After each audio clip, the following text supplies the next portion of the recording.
Hi, bit of a video review today of a Vauxhall Mokka, and if you're wondering if your flywheel's gone, I've just got a bit of a recording of the flywheel as it's failed. So I wasn't sure what was wrong with the car. We've had it just over a year and it kept stalling all the time, which we first sort of put down to maybe the econ stop start not working properly or some sort of fault with that. And then the problem gradually got worse where it would stall on junctions quite easily, and then in the last sort of week or so of the problem, the engine started getting very rattly at low revs. So it's just started up now, and I always switch the econ off because I can't stand it. I don't like the stop start technology. So this is the engine now after it's been repaired. It's a 1.7 CDTI engine. So that's the engine just ticking over. Just spotted my coolant's a bit low as well. I didn't think there'd be a problem with that next. So yeah, that's just ticking over. I'll give it a bit of a rev.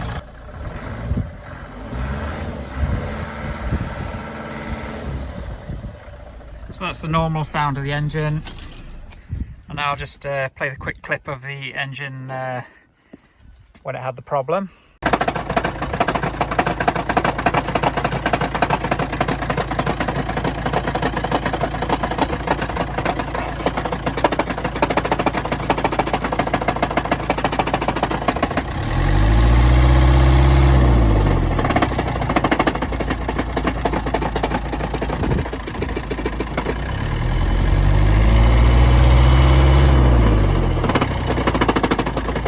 So as you could hear from that clip, the engine was very rattly at low revs. And when you revved it a little bit, it sounded normal.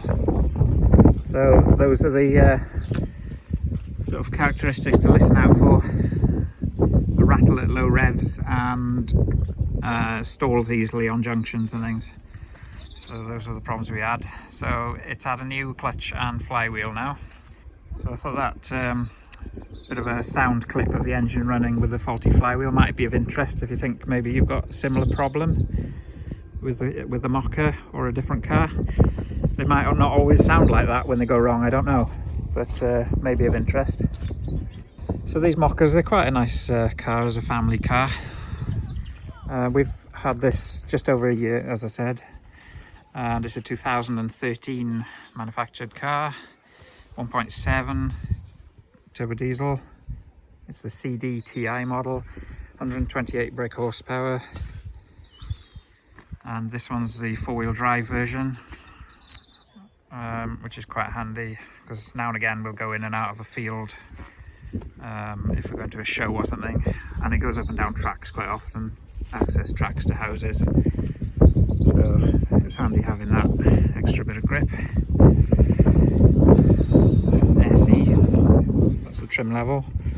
So it's been a bit of an annoying car for me because we've had it just over a year and I've probably spent about £2,500 on it. The clutch, flywheel,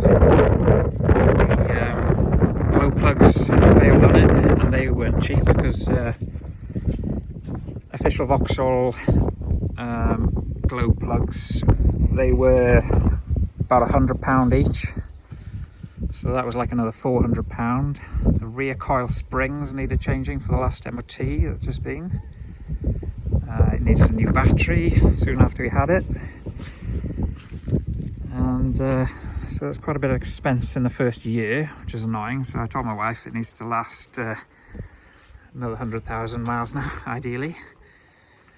But seems to be fine now. The other issue with these is they don't come with a proper spare wheel. It's got quite nice alloy wheels on it. I think these 18-inch, yeah, they're 18-inch rims, 215 55R 18s. So the wheels look quite nice. Overall, I think it's quite a nice looking car. So it doesn't come with a full-size spare wheel.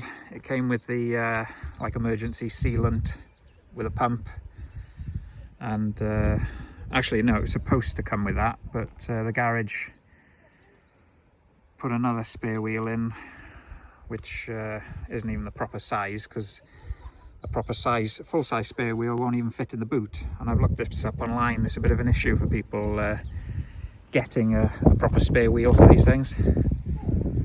But there you go. So you're probably better off having the proper sealant if you buy one of these with the car, and the pump to go with it then. I quite like the colour. Don't normally go for white cars, but this was available. As long as they're looking clean, because they do show up all the any tar spots or anything like that show up quite easily on a white car. So you've got to keep them a bit cleaner.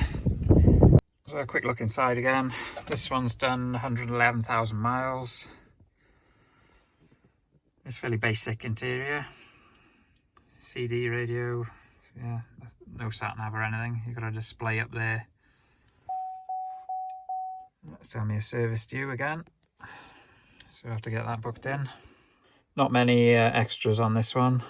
As I said, it's got the stop start technology like a lot of new cars, which we tend to switch off, because when we initially had the problem with the flywheel, it was starting easier with the econ switched off for some reason.